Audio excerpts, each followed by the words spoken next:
জয় পরাজয় জীবন সমীক্ষার দুটি অঙ্ক। আমরা সবাই জিততে চাই, কেউ পরাজিত হতে রাজি নই।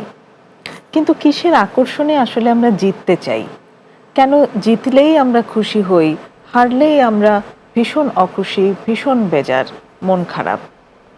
প্রিয় দর্শক, এই জয় পরাজয়ের মনোসমীক্ষণ নিয়েই আজ আমরা আলোচনা করব প্রমিসেস জানতে চাইয়ের আজকের পর্বে। সবাইকে স্বাগত জানাচ্ছি, আমি নুসরাত রহমান।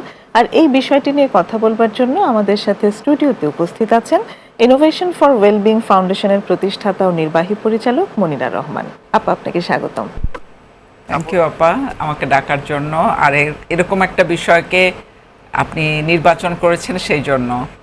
হ্যাঁ, আসলে আমরা সর্বক্ষণই জীবনের বিভিন্ন পর্যায়ে অ্যাকচুয়ালি আমরা দৈনন্দিন জীবনে এই জয় পরাজয় নিয়ে প্রতিদিনই আমাদের মুভমেন্ট হতে থাকে।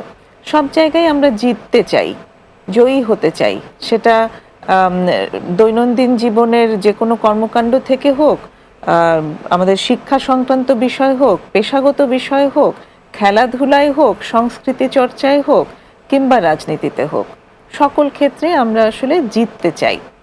তো আজকে আমরা একটু নির্ধারণ করেছি এই বিষয়টি এই কারণেই যে জয়ের সাথে পরাজয় এই দুটো জিনিস একসাথে আসে। যেখানে জয় পরাজয় আছে সেখানে এক দল জিতবে, আরেক দল কিন্তু পরাজিত হবে। তো এই যে আমরা সবসময় যে জিততে চাই, এই আকর্ষণটা আসলে কি? আসলে জয়ের সাথে তো এমন কিছু আপনার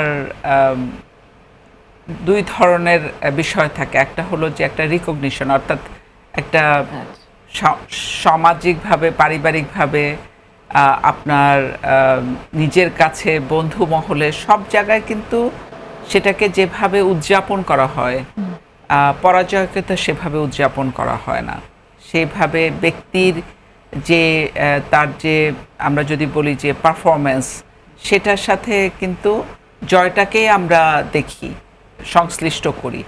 যে যখনই আমরা জিতে যাই কোনো কিছুতে, তখন মনে হয় যে আমি সব কিছু পেলাম। আর যখনই আমি পরাজিত হলাম বা পারলাম না করতে, তার মানে আমি ব্যর্থ হলাম। তো জয়ের সাথে আমার যে বলা যায় যে আমার যে সব ধরনের সাফল্যের একটা সম্পর্ক করা হচ্ছে। তার মানে আপনার কথা থেকে এটা পাচ্ছে যে জয়ের সাথে আমাদের আত্ম যে ধারণা, সেইটা একটা তৈরি হয়, কিছু অনুভূতি তৈরি হয়। এই জায়গাগুলো নিয়ে যদি একটু বলতে পারি। অনুভূতি তো অবশ্যই কি ধরনের অনুভূতি আসে এবং কি ধরনের আত্মধারণা? আত্মধারণা মানে আমি সব পারি, আমার পক্ষে সম্ভব, আমি অনেক শক্তিশালী, আমার অনেক সক্ষমতা আছে, আমার অনেক কৃতিত্ব আছে, আমি সবার থেকে উপরে, বা এই ধরনের অনুভূতির পরে এমনি যে একটা অনুভূতি হয়, যেটা যে একটা ভালো লাগার অনুভূতি, যে একটা কিছু করতে পেরেছি তার একটা অনুভূতি, এবং একটা সাফল্যের অনুভূতি, একটা অর্জনের অনুভূতি। এবং এই অনুভূতিগুলো কিন্তু স্বাভাবিকভাবেই একটা মানুষকে ভালো বোধ করতে সাহায্য করে। এবং আমি মানে এর যে নেতিবাচক দিকটাতে পরে যাই, আগে আমি আসলে ইতিবাচক দিকগুলো আমরা একটু শুনি। যে জয়ী হওয়ার কারণে যে অনুভূতিগুলো হচ্ছে, সেটা আমাদেরকে কিভাবে সাহায্য করছে? হ্যাঁ, সেটার মধ্যে আত্মবিশ্বাস এনে দিতে পারে, এবং সে মনে করতে পারে যে আমার পক্ষে সম্ভব। অনেক সময় আমরা ভাবি যে এটা বোধহয় আমার দ্বারা সম্ভব হবে না, কিন্তু অনেক সময় দেখা যায় যে সেটা করতে পারার পরে, করে ফেলার পরে, তখন সেই আত্মবিশ্বাসটা চলে আসে যে না, আমার পক্ষে তো সম্ভব হয়েছে, আমি করতে পেরেছি। এবং সেটা আরো উদ্যমী করে মানুষকে, আরো জানতে সাহায্য করে, আরো শিখতে সাহায্য করে, আরো বেশি অনুশীলন করতে সাহায্য করে, আরো বেশি চ্যালেঞ্জ নিতে সাহায্য করে, জীবনে আরো এগিয়ে যেতে সাহায্য করে। এই জয়ের সাথে কিন্তু এই ভালো অনুভূতিগুলো বা একটা ব্যক্তির যে সামর্থ্যের বিষয়টা বা সক্ষমতার ব্যাপারটা আছে, এবং জীবন তো অনেক ধরনের প্রতিবন্ধকতা বা অনেক ধরনের চ্যালেঞ্জ আসবে, কিন্তু সেগুলোকে আবার যদি জয় করার একটা অনুভব না থাকে, তাহলে কিন্তু সে ওই চ্যালেঞ্জগুলোকে নিতে সক্ষম হবে না। সুতরাং মানে জয় করার যে একটা অনুভূতি বা একটা উদ্যম, এটা কিন্তু মানুষের মধ্যে থাকা খুব প্রয়োজন। সেটাই তাকে কিন্তু এগিয়ে নিয়ে যেতে পারে সামনের দিকে এগিয়ে নিয়ে। তো এবার একই সঙ্গে যদি আমরা পরাজয়ের দিকে যাই, তো জয়ের সঙ্গে যদি এটাই থাকে যে আমি পারি, আমি উদ্যমী হয়ে আগাচ্ছি সামনে, আমার আত্মধারণায় এইগুলোই এসে জমা হলো যে আমার সক্ষমতা আছে, তাহলে পরাজয়ের সাথে কি কমপ্লিট উল্টোটাই? আসলে কি পরাজয়টাকে ছোটবেলা থেকে মানে মেনে নিতে যে ধারণাটা দেওয়া একটা শিশুকে, যদি বলি যে আমরা যদি সবসময় কম্পেয়ার করি যে ও পেরেছে তুমি পারলে না, বা ধরেন আমি না পারার পরবর্তীতে কি হলো, আমাকে একটা কথা শুনতে হলো যে ও তুমি ফেল করেছো, ব্যর্থ। তার মানে পরাজয়ের সাথে কি ব্যর্থতা খুব একটা অঙ্গাঙ্গিভাবে জড়িত? অবশ্যই আমরা ধরে নেই যে পরাজিত মানে ব্যর্থ। আসলে পরাজয়ের আমরা যদি মানে আবার একটু আগের যাতে যাই, যে আমরা আসলে মানে যে আমাদের যে এই জার্নিটা, এটাকে আমরা উপভোগ করতে পারি না ওই জয় পরাজয় যখন থেকে যায়। জয় পরাজয় ডেস্টিনেশনটা ঠিক করে দেওয়ার জন্য আমাকে জিততেই হবে এমন একটা মানসিকতা যখন থাকে, তখন পরাজয়টাকে মেনে নেওয়াটা কঠিন হয়। কিন্তু আমি যদি জানি যে না, আমি যা করলাম সেটা, যদি আমি খেলাধুলার কথা বলি, আচ্ছা আমি খেলেছি, এটাই তো একটা বড় ব্যাপার। তো আমি খেলতে পেরেছি বা আমি খেলা অংশগ্রহণ করেছি, আমি হয়তো এবার ট্রফি নিতে পারিনি বা জিততে পারিনি বা মেডেল পাইনি, বা সেটা হতেই পারে। কিন্তু ওই যে একটা পরাজয়ের সাথে সঙ্গে সঙ্গে আমরা ধরে নেই যে তুমি অক্ষম, তুমি ব্যর্থ, তোমার দ্বারা সম্ভব না, বা তুলনা, বা ওই বলবে মানুষ যে আমি পারলাম না। বিশেষ করে প্রতিযোগিতা যেখানে থাকে সেই জায়গাগুলোতে কিন্তু মুশকিল। সেটা কিন্তু প্রতিযোগিতা যদি আপনি বলি, আপনার ছোটবেলা থেকেই প্রতিযোগিতা আমরা ধরে নেই। যেমন ধরেন অমুক স্কুলে ভর্তি হতে হবে, তো আমি পারলাম না, ভর্তি পরীক্ষায় আমি কার্যকর হতে পারলাম না, তখনই কিন্তু দেখা গেল যে আমার একটা পছন্দের সাবজেক্ট আছে, সেই সাবজেক্টে আমি ভর্তি হতে পারলাম না, আমি ব্যর্থ। এই যে তুলনাটা কিন্তু আমরা ছোটবেলা থেকে শুনতে শুনতে, মানে একদমই দুটো অপোজিট জিনিস। একটা হচ্ছে যে সফলতা, আর একটা হচ্ছে ব্যর্থতা। জয়ের সাথে আমরা সফলতাটাকে একসাথে ট্যাগ করে নিয়েছি, আর পরাজয়ের সাথে ব্যর্থতাটাকে আমরা ট্যাগ করে নিয়েছি। একদম। এবং এটার দুঃখজনক একটা ব্যাপার হলো যে প্রেশারটা মানুষের উপরে পড়ে যখন এটা যখন থাকে, তখন দেখেন যে ব্যক্তি, এটা তো অনেক কিছু, আসলে জয় পরাজয়ের ব্যাপারটা কিন্তু অনেক কিছুর সাথে সম্পর্কিত, শুধু ব্যক্তির সাথে সম্পর্কিত না। কিন্তু অনেক সময় দেখা যায় একটা বিষয় থাকে যে কালেকটিভ, যেমন আমরা এইবার ফিফা ওয়ার্ল্ড কাপে দেখলাম, এটা তো একজন ব্যক্তির খেলা না, ফুটবলের একটা খুব মানে একদম গরম অভিজ্ঞতাটা আমাদের জন্য। এখানে তো একজন ব্যক্তির বিষয় না, কিন্তু খেয়াল করে দেখেন যে মেসির উপরে কি পরিমাণ চাপটা আসলো, যে তাকে এমন ভাবে তুলে ধরা হলো যে তাকেই যেন দলকে জেতাতে হবে। তা এই যে একটা এক্সপেকটেশন, মানুষের প্রত্যাশা, এবং একটা আমি বলবো অবাস্তব প্রত্যাশা, কারণ একটা মানুষ সব সময় জিতবে এটা আসলে ভাবা ঠিক না। এটা যে একটা অল্টারনেটিভ পথ আছে, সেই পথটা যখন দেখতে না পাই, যখন ফিক্সড একটা টার্মের মধ্যে চলে আসি যে হয় এপার না হয় ওপার, তখন কিন্তু আসলে ওই ব্যক্তির পক্ষে এটার জন্য যে কষ্ট, দুঃখ, যন্ত্রণা, অথবা তার মধ্যে যে গ্লানিবোধ, এটা কিন্তু তখন কাজ করে অনেক বেশি। এবং যিনি ব্যক্তি, তার মধ্যে সেটা কিন্তু কাজ করাটা খুব স্বাভাবিক, কারণ তিনি অনেক চেষ্টা করেছেন, তারপর পারেন নাই, স্বাভাবিকভাবেই তার কিন্তু মনে চলে আসতে পারে। তো একই সঙ্গে যদি তার পরিবারও একইভাবে চিন্তা করে, সেই জায়গাটি কিন্তু একটা প্রশ্নবিদ্ধ জায়গা। এবং এখানটিতে একটা বিরতির সময় হয়ে এসেছে আপা। বিরতির পর এসে আমি জানতে চাই যে এই যে মানে ব্যর্থতা, এই যে আমরা যেটা শুরুতেই বললাম যে জয়ের সাথে সফলতা, পরাজয়ের সাথে ব্যর্থতা, বিষয়টা কি আসলে ব্যর্থতাই কিনা? আমরা একটা বিরতি নিয়ে এসে এই ব্যাপারটা জানবো আপনার কাছে। প্রিয় দর্শক, সঙ্গেই থাকুন, নিচ্ছে একটা ছোট্ট বিরতি, ফিরে আসবো অল্প সময়ের মাঝেই।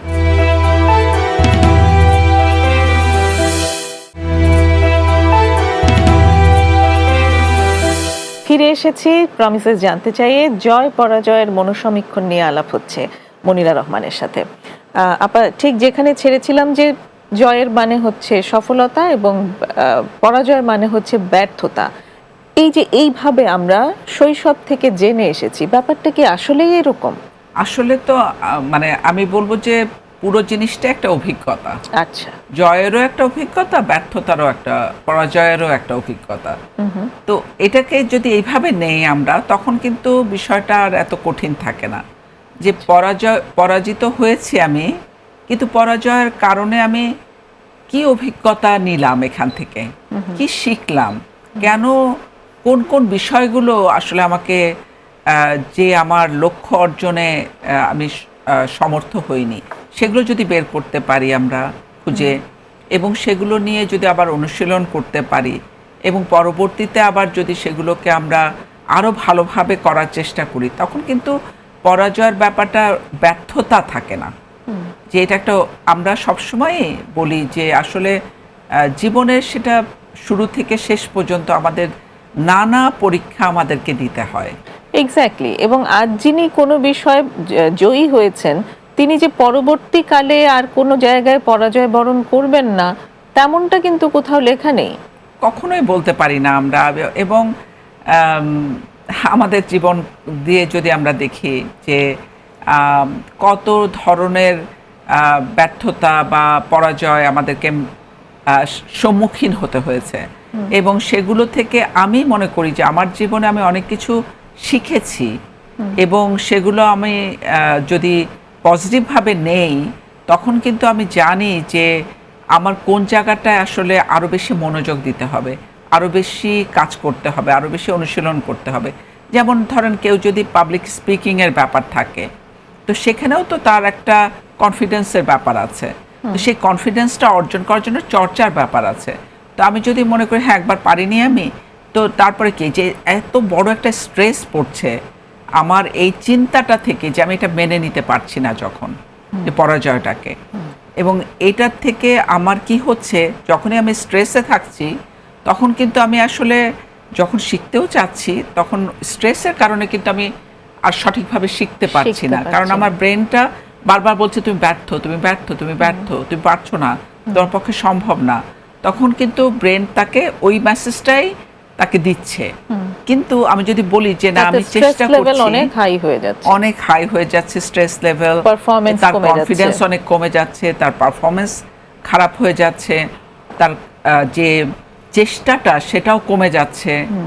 তো এখন সব মিলিয়ে দেখা গেল যে আগে আমি হয়তো যতটুকু খারাপ করেছিলাম তার থেকে আরো খারাপ করতে পারি যদি আমি এটা এই ধরনের নেগেটিভ চর্চা করতে থাকি। কিন্তু একটা পরাজয়ের পরে কিন্তু পরবর্তী এক্সপেরিয়েন্সে গিয়ে ওটা মনে থাকে যে আগে কিন্তু পারিনি, সেটা আবার স্ট্রেস বাড়িয়ে দিতে পারে। সেই ভয় থেকে তার লজ্জা থাকতে পারে, তার গ্লানিবোধ থাকতে পারে, তার মধ্যে যে আশঙ্কা থাকতে পারে যে কে কিভাবে নিবে, এবং বিশেষ করে যেগুলোতে পাবলিক পারফরমেন্স থাকে সেগুলোর জন্য তো ভীষণ রকমের। আবার এটাতে কিন্তু আমরা জেন্ডারেরও দেখতে পাই যে আমাদের যেমন নারী ফুটবলাররা, তারা কিন্তু ভীষণ রকমের মানে বাড়তি মানসিক চাপ নিয়ে থাকে। তাদের যে বডি শেমিং এর ব্যাপারটা আছে এটার সাথে, যে কি ধরনের পোশাক পরছে তারা, এবং কেন মেয়েরা খেলাধুলায় আসছে, তো এগুলো নিয়েও কিন্তু তারা এগিয়ে যাওয়ার জন্য তাদেরকে আরো অনেক বেশি যুদ্ধ করতে হয়। তারপরে ধরেন স্পোর্টসে নারীদের, শুধু ফুটবলেই না, আসলে ওভারঅল নারীদের ক্ষেত্রে এটা একটা অনেক বড় অন্তরায় রকমের, এবং নারীরা খেলাধুলায় আসবে এটাই তো অনেক সময় মেনে নেওয়া হয় না, সেই সামাজিক একটা নেতিবাচক ব্যাপার আছে। অথবা ধরেন সেটা যদি আরো অন্যদিকেও যদি শিল্প সংস্কৃতি চর্চার কথা বলি, সেক্ষেত্রেও কিন্তু তাই, যে আমি সেই পারফরমেন্সটা করতে পারবো কিনা। আমার খুব ভালো লেগেছে যে মেয়েরা মানে যারা প্রফেশনাল নৃত্যশিল্পী না, তারাও মানে একেবারে 70 বয়সে একজনও কিন্তু পারফর্ম করছে, কারণ সে ওটা জয় করতে পেরেছে, তার মধ্যে তার ভয়টাকে সে জয় করতে পেরেছে, এবং যে মানুষ কি বলবে এটাকেও জয় করতে পেরেছে। অর্থাৎ কি বলবে আমি সেটা আমি তোয়াক্কা করছি না, আমার যে আনন্দ, এই যে নাচের যে আনন্দ, আমি সেটাকে ভোগ করতে চাই এবং সেটা একটা সুস্থ আনন্দ, একেবারে এটা সুস্থ অসুস্থ আনন্দ। কোনো আনন্দ এবং নয়। খেলাটাও কিন্তু একটা সুস্থ আনন্দ হওয়া উচিত। হ্যাঁ। কিন্তু খেলাটা যখন অসুস্থ হয়ে যায়, দেখেন আমাদের দেশে কোথায় মানে ফিফা ফুটবল ওয়ার্ল্ড কাপ হলো, আর কোথায় বাংলাদেশে এতগুলো মানুষ তারা আত্মহত্যা করলো অথবা তাদেরকে পিটিয়ে মেরে ফেলা হলো। মানে মানুষ কতটা ভয়ঙ্কর হয়ে উঠতে পারে যে খেলাটাকে যখন তারা এরকম পর্যায়ে নিয়ে যায়, যেটা সুস্থ বিনোদন, সুস্থ আনন্দের একটা বিষয় হওয়া দরকার, সেটাকে তারা সুস্থ আনন্দের বিষয় না রেখে একটা এমন কঠিন জায়গায় নিয়ে গেল। একই সঙ্গে কিন্তু যারা খেলছে তারাও কিন্তু এটাকে বিনোদন নিয়েই আসলে খেলতে শুরু করে এবং করেছে। তো এবার যখন এরকম একটা টুর্নামেন্টে তারা যায়, অবশ্যই সেখানে মানসিক চাপ থাকে, কিন্তু তারাও কিন্তু সেই খেলাটা এনজয় করেই খেলতে চায় সেখানে। তো যখন পৃথিবীব্যাপী সকলের এত প্রত্যাশা থাকে, তখন কিন্তু তাদেরও সেই এনজয়মেন্টটা ওভাবে আসে না। আপনি যেরকম বলছিলেন যে মেসি একজন মানুষ, তার কাঁধে এত বিশাল চাপ যে তাকে জিততেই হবে এবং তাকেই জেতাতে হবে। তো এইরকম একটা চাপ নিয়ে যখন একজন খেলবেন, তিনি তো আসলে এই খেলাটি মানে আনন্দের সাথে খেলতে পারেন না। একদম তাই। এবং মানে দুঃখজনক ব্যাপারটা যে এই কালচারটাকে আমরা প্রমোটও করছি নানাভাবে। যখন দেখা যায় মানে একটা অনেক সময় এটা নিয়ে বাজি ধরার ব্যাপার থাকে, হার জিতের বাজি। তো এই যে এগুলো কিন্তু আসলে খুবই মানসিক স্বাস্থ্যের উপরে একটা ভীষণ রকমের বিরূপ প্রভাব পড়ে। এখন যেটা আরেকটা হয় যে সোশ্যাল মিডিয়া, সেখানে ভীষণ পক্ষে বিপক্ষে খুব প্রচারণা চলছে, ট্রল করা হচ্ছে, নানান ধরনের বিরূপ মন্তব্য করা হচ্ছে এবং বেশিরভাগ পরাজয়ের ক্ষেত্রে সেটা হচ্ছে এবং পরাজয়কে খুব খারাপ ভাবে চিত্রায়ন করানো হচ্ছে, যেটার অ্যাকচুয়ালি কোনো অর্থ নেই। একদম। এবং এই সোশ্যাল মিডিয়ার কারণে কিন্তু দেখা যায়, দেখেন আমরা সেই আবার দেখা যাচ্ছে কতটা লাইক পেলাম, সেই জয় পরাজয়ের ইসেও নামি আমরা। আসলে কি এর এর এর মিনিংটা কি আমার জীবনে, আসলে এর অর্থ কি? এবং এতে কিন্তু আমরা যারা খেলোয়াড় তাদের কথা বাদ দিলাম, আমরা জানি না এটা বিশ্ব ফুটবলে যারা খেলেছে, বাংলাদেশ খেলেনি, বাংলাদেশের ফুটবলাররা খেললে অবশ্যই আমাদের আবেগটা ভিন্ন হতো, কিন্তু আমি যে বাংলাদেশে বসে প্রচন্ড এফেক্টেড হয়ে যাচ্ছি, এই ব্যাপারটি যখন স্ক্রল করছি দেখছি যে মানে আমার সাথে অনেকে শেয়ার করেছেন, আমি একজনকে লিখতেও দেখেছি যে মানে সে খুব মেসির ভক্ত এবং এই খেলাটি শেষ হওয়ার পর মেসি হেটার্সদের প্রচুর অনেক লেখালেখি, তো এটাতে সে খুব এফেক্টেড হয়েছে এবং সে খুব দুঃখ প্রকাশ করে লিখেছে যে আমি আর পারছি না, আমি আর নিউজ ফিড স্ক্রল করতে পারছি না। এই ব্যাপারটা তো এরকম হওয়ার কথা ছিল না, তাই না? যে এই বাংলাদেশে বসে একজন ভক্ত সে প্রচন্ডভাবে এফেক্টেড হচ্ছে, মানে তার মানে লিমিট সেন্সটা আমাদের কোথায় গিয়ে দাঁড়িয়েছে? হ্যাঁ, সেটাই। মানে যে আপনি যখন প্রথমে আরেকবার বলছিলেন যে রাজনীতির ক্ষেত্রেও দেখেন জিনিসটা কিরকম হয়, এই যে খেলার বলেন যে ভক্তদের মধ্যে বা পলিটিক্যাল পার্টিদের ক্ষেত্রে সাপোর্টারের মধ্যে, মানে এই যে বিষয়গুলো আছে যে দেখা যায় যে এমন ধরনের ঘৃণামূলক শব্দ বাক্য আমরা ব্যবহার করছি, আরেকজনকে খুব নিচু করে ফেলছি, একেবারে তার যে ধরনের তার জীবনে কি অর্জন কি একটাই, মানে আমরা মানে কঠিনভাবে একটা ব্যর্থতার সাথে তার জীবনটাকে সম্পূর্ণ মিলিয়ে ফেলছি। কিন্তু একটা মানুষের জীবনে কি একটাই অর্জন বা একটাই ব্যর্থতা? মানে এই যে জিনিসগুলোকে যখন গুলিয়ে ফেলছি যে আমি একটা কাজে ব্যর্থ হয়েছি বা আমি একটা মানুষ একটা কাজে জয়ী হয়েছি, এই যে বিষয়টাকে মানুষটাকে আলাদা করতে পারা এবং জয় পরাজয়টাকে আলাদা করতে পারে, এটা করতে পারছি না বলেই কিন্তু সমস্যাটা আরো বেশি হচ্ছে, বাউন্ডারিটা ব্রিজ করছি। অনেক ধন্যবাদ আপা, একটা চমৎকার পয়েন্টে আমরা এখন বিরতির সময় এসে দাঁড়িয়েছি, এখান থেকে আবার শুরু করব। একটা বিরতি নিয়ে নিচ্ছি, সঙ্গেই থাকুন দর্শক, আরেকটা বিরতি নিয়ে এখনই ফিরবো।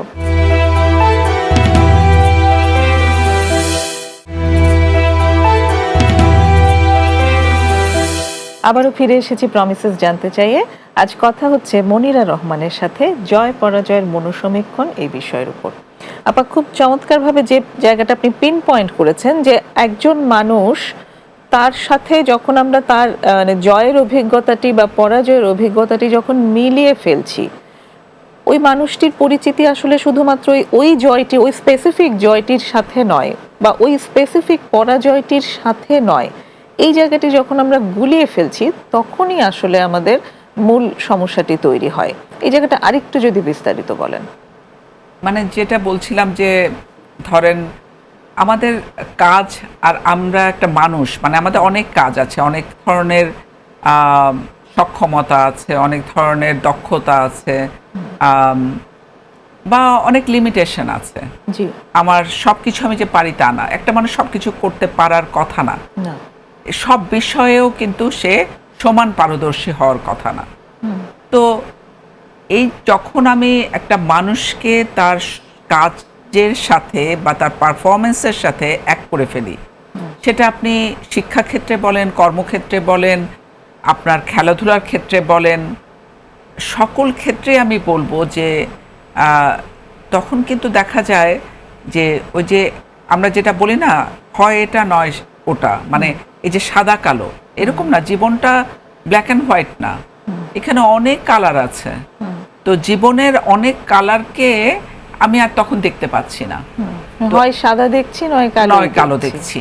তো হয় আমি জয়ী, নয় আমি ব্যর্থ। তো আমার যে আরো অনেক গুণ আছে, তখন কিন্তু আমি সেই মানুষটা আমার আর দেখতে পাচ্ছি না। তো এখন যখন আমি দেখতে পাচ্ছি না, তখন তো আমি আর অন্য গুণের দিকে ফোকাসও করতে পারবো না।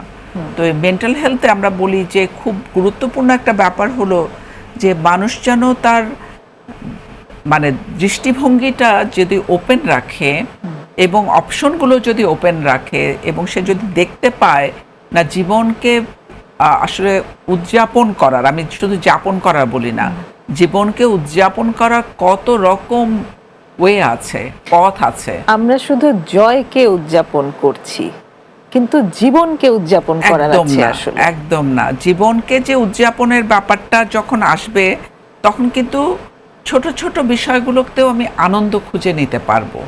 যে আজকে আমরা খেলেছি, আজকে আমরা একটা কিছু করেছি, বা আমি এমনকি যদি মনে করি যে ইন্টারভিউ দিতে গিয়েছি, হ্যাঁ আমার চাকরিটা হয়নি, কিন্তু আমি তো একটা ইন্টারভিউ দিতে গিয়েছি, একটা অভিজ্ঞতা তো আমার হয়েছে, এইটাকে আমি সেলিব্রেট করি না। তো এই ছোট ছোট জিনিসকে আমি পরীক্ষা অনেকগুলো সাবজেক্ট দিয়েছি, একটা সাবজেক্টে আমার মন মতো হয়নি, কিন্তু আরো অনেকগুলো সাবজেক্টকে তো আমি ভালো করেছি। কিন্তু আমরা কি করি অনেক সময়, দেখেন যে আমরা অভিভাবকরাও, যে সে হয়তো অন্য সব সাবজেক্টে ভালো করেছে, একটা সাবজেক্টে খারাপ করেছে, ওইটা নিয়েই তাকে বলছি তুমি এটাতে কেন খারাপ করলে, বলছি না তুমি এতগুলোতে ভালো করেছো বা এত পার্সেন্ট নাম্বার পেয়েছে সে, কিন্তু তুমি 80% নাম্বার পেয়েছো, কেন তুমি 90 বা 100% পেলে না। একটা শিশুকে যদি বলা হয় 100-তে 100 পেতে, মানে একটা, আমি জানি না, আমার মাঝে মাঝে মনে হয় এই পরীক্ষাগুলো ওই অভিভাবক, ওই বাবা মাকেও দেওয়া দরকার। তারা কি 100-তে 100 পাবে? তারা কি কখনো ভাবে এটা? এবং একটা মানুষ কি যতগুলো সাবজেক্ট পড়ছে সবগুলো সাবজেক্টে 100-তে 100 পাবে? বা যদি 1 নাম্বার সবার হতে হয়, তাহলে কি 2, 3, 4, 5 কারা হবে? সেটাই, সবাই তো এক হতে পারবে না, হতে পারবো না আমরা, এটাই স্বাভাবিক। এবং দেখেন আরেকটা ব্যাপার হলো যে আমরা সেটা পিতামাতার কাছ থেকে হোক, শিক্ষকদের কাছ থেকে হোক, এই যে একটা এক্সপেকটেশন একটা সেট করে দেওয়া হচ্ছে, তখন কিন্তু আমার জীবনের অপশনগুলো আমি আর দেখতে পাচ্ছি না। মানে শিশু বয়স থেকে যদি আমি দেখি যে কেউ হয়তো ভালো ছবি আঁকতে পারে, সে কিন্তু তখন আর দেখছে না, সে মনে করছে শুধু লেখাপড়ায় তার জিপিএতে যে পারফরমেন্স, সেটাই তার একমাত্র পারফরমেন্স। কিন্তু তার যে আদার পারফরমেন্স আছে, সে একটা মানবিক মানুষ, সে অন্য মানুষকে দেখে সাহায্য করে, সে একটা যত্নশীল মানুষ, সে একটা দয়াশীল মানুষ, এই জিনিসটাকে তো আমরা দেখছি না। তো যখন তার অন্য গুণাবলীগুলোকে দেখছি না, যেমন ধর খেলার মাঠে হয়তো আমি হেরে গেছি, কিন্তু আমি যে অন্য একটা মানুষ যখন পড়ে গিয়েছিল তার হাতটা ধরে টেনে উঠিয়েছি, সেটাকে আমরা দেখছি। সেটাই। বা কেউ যখন আহত হয়েছিল তার পাশে দাঁড়িয়েছি, সেটা কি দেখছি? আমি দেখছি না, আমি শুধুই মাত্র ওই খেলার রেজাল্টটাই দেখছি, যে ওই খেলায় সে জিতলো না কিংবা সে জিতলো, এবং ওটাকেই আমরা সেলিব্রেট করছি। এবং এই জন্যই কিন্তু দেখেন যে একটা মানুষের যে মানবিক গুণগুলো কিন্তু তখন আমরা আর দেখতে পাচ্ছি না। একটা খেলার টুর্নামেন্টের মাঝে কিন্তু অনেক মানবীয় ব্যাপার থাকে, অমানবীয়ও থাকে, কিন্তু মানবীয় দিকগুলোকে যদি আমরা ফোকাস করি সেটা কিন্তু অনেক বেশি। যেমন একটা খেলায় খুব সুস্থ একটা চর্চা, এটা এতগুলো মানুষ এখানে টিকিট কেটে দেখতে গেল, একটা সুস্থ সাংস্কৃতিক চর্চা করবার জন্য তারা গেল, বিনোদনের জন্য তারা গেল। যারা খেলতে এসেছে তারা এই খেলাটা শিখেছে এবং তারাও কিন্তু মাঠের মাঝেও খুব চমৎকারভাবে হচ্ছে। এবং এইটার সাথেও যে একটা মেন্টাল হেলথের চমৎকার কানেকশন আছে, রাইট? যে আমি সুস্থ চর্চা করছি, তার সঙ্গে যখন অসুস্থ চর্চা হয়ে যায় তখন কিন্তু প্রত্যেকেরই জন্য সেটা খুব মারাত্মক। হ্যাঁ, এবং এটার একটা এফেক্টটা কি, মানে এটা তো ওই ব্যক্তির মধ্যে শুধু থাকে না, এটা ওই জনগোষ্ঠী, ওই কমিউনিটির উপরে কিন্তু একটা প্রভাব পড়ে যায়, অনেক বড় এবং প্রভাব আসে। ধরেন ওখানে ফুটবল খেলায় হার জিত হয়েছে, এখানে যারা ফুটবল খেলছে তাদের মধ্যে এটা কিন্তু প্রতিক্রিয়া হবে। বা মনে করেন যে কোনো অন্য কোনো পারফরমেন্সের ব্যাপারেও যদি আমরা বলি যে এই জিনিসগুলো কিন্তু এমন একটা কঠিন ব্যাপার যে সমাজে যদি ওই জিনিসটাকে আমরা সামাজিকভাবে গ্রহণ করে নেই এবং সেলিব্রেট করি এবং উৎসাহিত করি মানুষকে, তাহলে কিন্তু চিত্রটা আবার পাল্টে যাবে। তো গল্পগুলো আমার মনে হয় যে আমাদের ওই জায়গাটা দেখা দরকার যে আমি কি শিখলাম এই জার্নিতে, আমি এই শেখাগুলো কিন্তু অর্জন, আমরা শেখাগুলোকে আমরা জয়ের সাথে কিন্তু সম্পর্কিত করছি না, কিন্তু আমি যখনই প্রত্যেকটা ধাপে ধাপে যে শেখাটাই আমি শিখতে পেরেছি, সেটা যদি আমি বলি যে আমরা একদিনে তো, যখন আমরা লেখাপড়াও করেছি, একদিনেই তো আমরা একটা বই পড়ে ফেলতে পারিনি, অক্ষর শিখেছি, বিভিন্ন জিনিস শিখে শিখে অঙ্কের কথা যদি বলি, তো এই যে জিনিসগুলো যে প্রত্যেকটা ধাপ, শেখার যে প্রত্যেকটা ধাপ আছে, অর্জনের যে প্রত্যেকটা ধাপ আছে, এই ধাপগুলোকে যদি আমরা মানে শেখার পরে যদি নিজেকেও আমরা বলি যে হ্যাঁ আমি পেরেছি, আজকের জন্য আমার এইটুকুই ছিল, আমার পক্ষে সম্ভব, আগামী দিন আমি আরেকটু চেষ্টা করব। এবং এইখানটাতে শুধু আমি নিজেই আসলে পারলে হবে না, আমার চারপাশে যারা আছে তাদের মাঝেও এই সচেতনতা থাকা খুব প্রয়োজন। একদম একদম, পরিবার থেকে, সমাজ থেকে, প্রতিষ্ঠান থেকে, সব জায়গা থেকে কিন্তু এটা করতে হবে যে আমি চেষ্টা করেছি, এটাকে সেলিব্রেট করতে হবে, এইটাকে সেলিব্রেট করা। যেমন এই যে প্রত্যেকবারই পাবলিক পরীক্ষার পরে দেখা যায় যে আত্মহত্যার একটা প্রবণতা দেখা যায়, তো সেখানেও তো আপনি যেরকমটা বললেন যে আমি ব্যর্থ, আমি পরীক্ষায় পাশ করতে পারিনি, কাজেই আমার আত্মহত্যা, আমার বেঁচে থাকার কোনো মানে নেই। অথচ তার যে অসংখ্য মানবীয় গুণাবলীগুলো আছে সেগুলো কিন্তু তার আশেপাশের মানুষগুলো তাকে দেখিয়ে দিতে পারতো, তার যে সে যে পরীক্ষা দিতে বসতে পেরেছিল সেই জায়গাটা কিন্তু তাকে অ্যাপ্রিসিয়েট করা যেতে পারতো যে তুমি অ্যাটলিস্ট তো চেষ্টা করেছিলে। ততটুকু পর্যন্ত অ্যাপ্রিসিয়েশন কিন্তু পাওয়ার অধিকার তার আছে। একদম, এবং যদি না পায় তার পরিণামটা কি হতে পারে, তার আত্মবিশ্বাসটা কমে যেতে যেতে এমন জায়গায় যায় যে সে একজন নিজের জীবন নিয়ে নিচ্ছে, আত্মহত্যা করছে, তাহলে বুঝতে হবে যে এর পরিণামটা তো অনেক গভীরে, তাহলে আমরা কেন সেদিকে যাব? বরঞ্চ আমরা হাঁটি হাঁটি পা করেই এগিয়ে যাই। জীবনটা তো অনেক বড়, সেই জীবনের বড় পর্যায়ে নানান রকম অভিজ্ঞতা থাকবে, সেই নানান রকম অভিজ্ঞতাগুলোকে আমরা একটা শিক্ষণীয় বিষয় হিসাবে নেই এবং সহনশীল হই, একজন আরেকজনের পাশে এসে দাঁড়ায়। কারণ এটা তো সত্য, যখন আমি পারি না তখন আমার কষ্ট হয়, তখন যদি আমার পাশে আমার বন্ধু, আমার পরিবার, আমার যারা সহকর্মী, সে যেখানে থাকুক না কেন, যদি আমার পাশে এসে দাঁড়ায় তখন আমার কষ্টটা কিন্তু একটু লাঘব হয়। তো এই জন্য খুব বেশি করে আমি বলবো যে সমাজের যারা আছি তারা কিন্তু, আশেপাশে যারা আছি তাদের ভূমিকাটা কিন্তু খুব বড় এখানে, এবং সেই ব্যক্তির কষ্টটাকে অনুধাবন করতে পারা, তার পাশে যে দাঁড়ানো। কারণ আমি হয়তো তাকে একটা মন্তব্য করে দিচ্ছি, কিন্তু আমি কিন্তু তার জায়গায় নেই, সে যে চেষ্টাটা করেছে এবং চেষ্টা করে না পারার জন্য যে কষ্টটা পাচ্ছে, সেই কষ্টের ধারে কাছে কিন্তু আমি নেই, কিন্তু আমি মন্তব্যটা করে দিচ্ছি এমন যে সে আরো ভেঙে চুরে যাচ্ছে। আবার একইভাবে আমি তার পাশে এসে দাঁড়িয়েছি এবং বলেছি এবার পারোনি তো কি হয়েছে, এরপর এবার পারবে। এক্স্যাক্টলি, সেই এই এই এই যে জায়গাটা, এই যে আমরা পাশে থাকবো কিভাবে, সেটি নিয়ে আমরা বিরতির পরে আলাপ করব। প্রিয় দর্শক, নিচ্ছি আরো একটা বিরতি, সঙ্গেই থাকুন।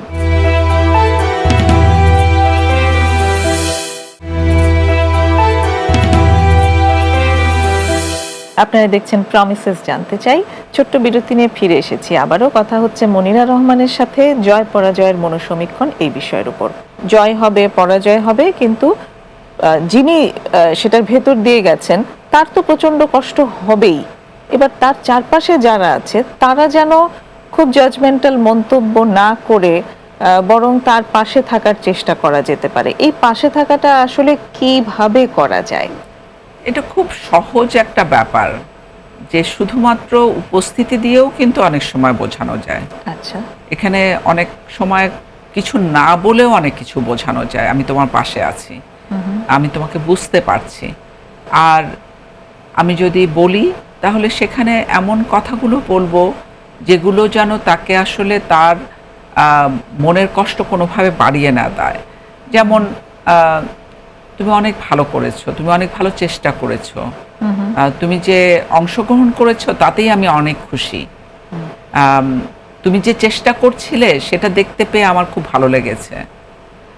বা বলতে পারি আমরা যে এখান থেকে আমরা কি শিখলাম, এরপর এবার আমরা কি করতে পারি, আর কিভাবে আমি তোমাকে সাহায্য করতে পারি যাতে করে তুমি এর পরের বার আরো ভালো করতে পারো। আমরা বলবো না জয়ী হবেই, কারণ জয়ী হবেই যে আমরা নিশ্চিত করে বলতে পারছি না, কিন্তু এবং জয়ের কোনটাকে আমরা জয় বলবো সেটা আমরা বলতে পারছি না, সেটাও বলতে পারছি না একেবারেই। তো সেই জায়গাটাতে আমাদের ভাষার ব্যাপারে খুব সচেতনতার সাথে কথা বলতে হবে। এবং মানে অনেক সময় হয় কি, কষ্ট দুঃখ অন্যরাও যে পায় তাদেরও কিন্তু দেখে বোঝা যায়, এবং দেখে যখন বোঝে তখন ওই ব্যক্তি কিন্তু আরো কষ্ট পায়। মানে অনেক বাচ্চারা বলে যে মা বাবা তো আসলে তেমন কিছু বলে না, কিন্তু আমি বুঝি ওরা খুব কষ্ট পায়, খুব কষ্ট পেয়েছে। এই যে এই কথাটাই আমি বলছিলাম যে বাবা মায়ের মুখ দেখেই সন্তান বুঝে যাচ্ছে, তার মানে তাদের কষ্টটাকেও তাকে জয় করতে হবে। কিন্তু বাবা মা যখন নিজেদেরকে বন্ধু বান্ধব সবাই তো আসলে ওই ওই ব্যক্তির জয়ের সাথে কিন্তু তারাও এক ধরনের যুক্ত হয়ে যায়। তো যখন হচ্ছে না তখন তারাও যে কষ্ট পাচ্ছে সেটা অন্তত পক্ষে তাদের ম্যানেজ করাটা শিখতে হবে। এবং তাৎক্ষণিকভাবে আমি বলবো যে বলা যে বাহ, তুমি এবার দারুণ করেছো, তুমি এবার খুব ভালো চেষ্টা করেছো, হয়তো অনেক পরিস্থিতির কারণে এবার সম্ভব হয়নি, দেখা যাবে, একটু সময় নেই, মানে সঙ্গে সঙ্গে মন্তব্যটা না করে ব্যক্তিকে অনেক সময় একটু সময়ও দেওয়া প্রয়োজন হতে পারে। তবে খেয়াল রাখতে হবে এমন এমন কিছু সময় আছে, যেমন আপনি বললেন যে পরীক্ষার পরে কিন্তু অনেকেই দেখা যায় যে ভালো রেজাল্ট না হওয়ার জন্য আত্মহত্যা করছে। ওই জায়গাটায় কিন্তু আমাদেরকে খুব খেয়াল রাখতে হবে। বিশেষ করে এসএসসি পরীক্ষা, এইচএসসি পরীক্ষার পরেই কিন্তু আমরা এগুলো দেখতে পাই, এবং সেই কারণে শিক্ষক এবং বাবা মাকে বিশেষভাবে খেয়াল রাখতে হবে যে সন্তানের মধ্যে কোনো পরিবর্তন দেখতে পাচ্ছে কিনা, তার মধ্যে কি খুব বেশি মনোকষ্ট আছে কিনা, সে নিজেকে গুটিয়ে নিচ্ছে কিনা, সে বারবার ব্যর্থতার কথা বলছে কিনা, সে কি আত্মগ্লানিতে ভুগছে কিনা। তো সেই জায়গাটা যদি দেখে তার পাশে দাঁড়ায় এবং বলে যে না তুমি এবার পারোনি তো কি হয়েছে, আমরা মোটেও মনোকষ্ট পাইনি, তুমি চেষ্টা করেছো, এটাই যথেষ্ট, নেক্সট টাইম আবার ভালো করবে, এটা আমার বিশ্বাস আছে। এই যে যখন আমি বলবো যে আমার বিশ্বাস আছে তুমি ভালো করবে, তখন কিন্তু তার মধ্যেও এটা কাজ করবে যে না আমিও বিশ্বাস করি আমাকে। তো এই ছোট ছোট স্ট্রোকগুলো আমরা স্ট্রোকই বলছি এখানে, যে দিলে যে সে ওই ব্যক্তি কিন্তু মানে আবার উঠে দাঁড়াতে পারে। উঠে দাঁড়ানো প্রয়োজন, এবং সেজন্য কিন্তু মানসিক স্বাস্থ্য কর্মীর সহযোগিতাও নেওয়া যেতে পারে। একদম, যদি সেরকম পরিস্থিতিতে পৌঁছায় অবশ্যই তো আমাদের সহযোগিতা নিতে হবে। এবং অনেকেই দেখা যাচ্ছে হয়তো বারবার চেষ্টা করেও পারছে না, তার পেছনে কারণগুলো কি এগুলো খুঁজতে হবে আমাদেরকে। এবং সেগুলোর জন্য কিন্তু খুব আমাদের ভেতরে কিছু স্টিগমা কাজ করে, কিছু সামাজিক নেতিবাচক ধারণা কাজ করে যে আমি আসলে যাব যদি তাহলে কি বলবে মানুষ, আসলে কি ওখান থেকে কোনো সাহায্য হবে কিনা, বিশ্বাস করে না অনেকেই সেবাটির প্রতি। একদম, কাউন্সেলিং এর ব্যাপারে তো আরো বেশি, ডাক্তারের ব্যাপারে তবুও মনে করে, কিন্তু কাউন্সিলরদের ব্যাপারে মনে করে যে কথা বলে আর কি হবে। আসলে যে এটা একটা বৈজ্ঞানিক পদ্ধতি, এখানে যে অনেক দক্ষতা শেখা যায়, জীবন দক্ষতা শেখা যায়, অনেক জীবনের ব্যাপারে যে আমাদের যে দৃষ্টিভঙ্গি পাল্টে যায়, আমাদের দেখার চোখ যে খুলে যায়, বোঝার চোখ যে খুলে যায়, অনেক বেশি বিকল্প পথ যে আমি দেখতে পাই, সেখান থেকে একটা আয়নার মতন কাজ করে।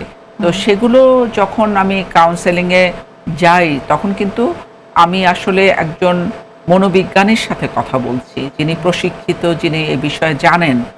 তো আস্থাটা রেখে যেতে পারাটা খুব জরুরি বলে আমি মনে করি, কারণ নিজে নিজে এত কষ্ট পাওয়ার কোনো প্রয়োজন নেই এবং এতগুলো মানুষকে হারানোরও আমাদের আসলে কোনো প্রয়োজন নেই, যেখানে সাহায্য আছে আমাদের কাছে। এক্স্যাক্টলি। এবং এই যে সামাজিক নেতিবাচক ধারণা, সেই জায়গাটিতেও কিন্তু মানে বিশ্বব্যাপী আমরা যদি এক্সাম্পলগুলো একটু দেখি, বহির্বিশ্বে বলতে যারা মানে উন্নত বিশ্ব যেগুলো, সেখানে কিন্তু মানসিক স্বাস্থ্য নিয়ে সবাই খুব সহজে কথা বলে এবং এটা একটা পার্ট অফ লাইফ তাদের। এমনকি আমরা যে লিওনেল মেসি সম্পর্কে বলছি, তিনিও খুব সুন্দর করে তার স্টেটমেন্টে লিখেছেন যে আমিও যখন আমার ক্যারিয়ারের খুব খারাপ একটা অবস্থার ভেতর দিয়ে, মানে জীবনের একটা খারাপ সময়ের ভেতর দিয়ে যাচ্ছিলাম, তখন আমিও হেল্প নিয়েছি এবং I found it very helpful. আমার প্রথমে মনে হয়নি যে এটা সাহায্য করবে, কিন্তু পরে নিতে গিয়ে বুঝেছি যে এটা আসলেই সাহায্য করে। তো এই জায়গাগুলো কিন্তু আমরা অবশ্যই খুব গুরুত্বপূর্ণ এক্সাম্পল হিসেবে নেব। অবশ্যই, কারণ এর বিকল্প আমি কিন্তু দেখি না। কারণ মানসিক অবস্থা যদি ফেলে রাখা যায়, যে বিপর্যয় প্রথমে হয়তো হতে পারে যে আমার যেটা যে অবস্থায় আছে এখন, প্রাথমিক অবস্থায় আছে, সেটা যদি ফেলে রাখি, সেটা কিন্তু সেটা যদি ব্যর্থতার গ্লানি বলেন, মানসিক চাপ বলেন, হতাশা বলেন, অথবা উদ্বেগ বলেন, সব কিছুই কিন্তু এটা একটা মারাত্মক পর্যায়ে চলে যেতে পারে, যেটা ডিসঅর্ডারে চলে যেতে পারে, অর্থাৎ মনোরোগে পরিণত হতে পারে। তো মনোরোগের যখন পরিণত হবে এবং সেই মনোরোগেরও যদি আবার একটা গুরুতর ব্যাপার আছে, সেই জায়গায় যায়, তখন কিন্তু আমার সাহায্যটাও আরো অনেক বেশি প্রয়োজন হবে।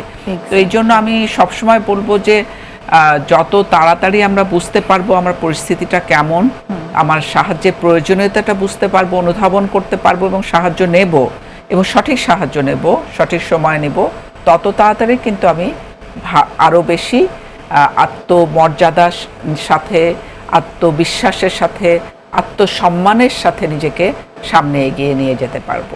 চমৎকার আলোচনা হলো আপা, আজকে একদমই শেষ পর্যায়ে চলে এসেছি। আপনাকে অনেক ধন্যবাদ, বাংলা টিভিকে অনেক ধন্যবাদ, কারণ এরকম বিষয়গুলো নিয়ে আপনারা আলোচনা করেন, যা মানুষের জন্য খুব খুব জরুরি। আমরা চেষ্টা করি আপা। আপনাকেও ধন্যবাদ আসবার জন্য। প্রিয় দর্শক, আমরা আজকে অনুষ্ঠানের একদম শেষ পর্যায়ে এসে গেছি। জয় পরাজয় থাকবেই, কেউ জিতবে কেউ হারবে, কিন্তু দুটোকে গ্রহণ করে নেওয়াটা খুব জরুরি এবং গ্রহণ করে জীবনের পথে এগিয়ে যাওয়া। সবাই সুস্থ থাকবেন এবং আগামী অনুষ্ঠানেও আমাদের সাথে থাকবেন, এই আশা রেখে শেষ করছি। খোদা হাফেজ।